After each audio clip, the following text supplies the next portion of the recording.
Hai semua, jangan lupa subscribe. Terima kasih. Shalom saudara-saudari sekalian, semoga Anda dalam keadaan yang baik-baik saja. Tema renungan firman Tuhan yang saya bawa kita renungkan pada hari ini adalah mengisi pikiran dengan hal-hal positif. Dalam Filipi 4 ayat 8 mengatakan, jadi akhirnya, saudara-saudara, semua yang benar, semua yang mulia, semua yang adil, semua yang suci, semua yang manis, semua yang sedap didengar, semua yang disebut kebajikan dan patut dipuji, pikirkanlah semuanya itu. Ayat ini menegaskan betapa pentingnya mengisi pikiran kita ini dengan hal-hal yang positif karena hal itu akan berdampak dalam kehidupan kita. Pikiran kita dapat menentukan setiap perkataan dan tindakan kita. Bila yang ada dalam pikiran kita adalah hal-hal yang positif, maka hal-hal yang baik juga akan terjadi dalam kita. Rasul Paulus menasihatkan agar pikiran setiap orang percaya itu diisi dengan hal-hal yang benar, mulia, adil, suci, manis, sedap didengar, kebajikan atau kebaikan, dan semua yang patut dipuji. Untuk memiliki pikiran yang selalu positif, maka kita harus taat kepada firman Tuhan.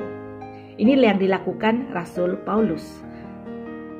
Kami menawan segala pikiran dan menaklukkannya kepada Kristus. 2 Korintus 10 ayat 5b.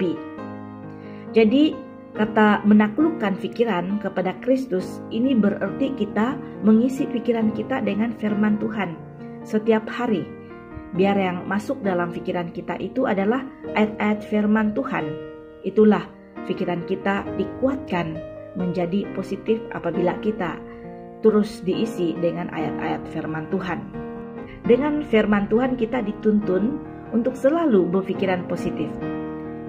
Itu berarti pikiran yang benar dan positif adalah model atau cara bagi Tuhan untuk menyatakan kasih-Nya dan kuasa-Nya dalam kehidupan kita.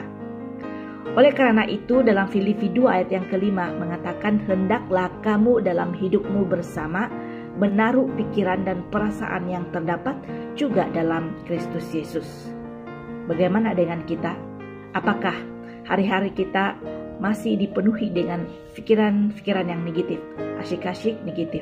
Apa saja yang dilihat cenderung ditanggapi dengan negatif, sehingga ada situasi dan perbuatan seseorang itu baik sama kita sebenarnya sesuatu yang positif, tapi disebabkan pikiran kita masa itu sudah kena simpan dan dilatih dengan pikiran yang negatif terus, maka apapun kebaikan orang lakukan sama dia, sama kita, dia pandang itu secara negatif.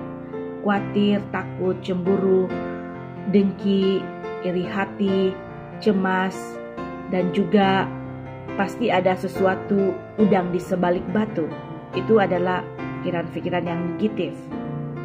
Jadi ini tidak sehat terhadap emosi, mental, dan rohani pada diri kita sendiri sebenarnya. Itu hasil dari pikiran negatif kita. Jadi saudara-saudari, tanggalkan itu semua. Jangan biarkan iblis menjajah dan menghancurkan hidup kita dengan menebar hal-hal negatif di dalam pikiran kita. Kita harus menang melawannya. Biar pikiran negatif itu kita kalahkan. Dan bawa semua beban permasalahan kita kepada Tuhan. Kuncinya pada pikiran kita sendiri, bukan pada tangan orang lain. Ada tertulis Amsal 23 yang ke-7e mengatakan, sebab seperti orang yang membuat perhitungan dalam dirinya sendiri, demikianlah ia. Mari kita belajar untuk mensyukuri segala berkat Tuhan yang ada pada kita. Itu yang akan membebaskan kita dari beban-beban kehidupan yang menjadi sumber kekhawatiran dan ketakutan kita. Saudara-saudari, dengan berpikiran positif kita sedang mengaktifkan iman kita bekerja. Tuhan Yesus memberkati. Amin.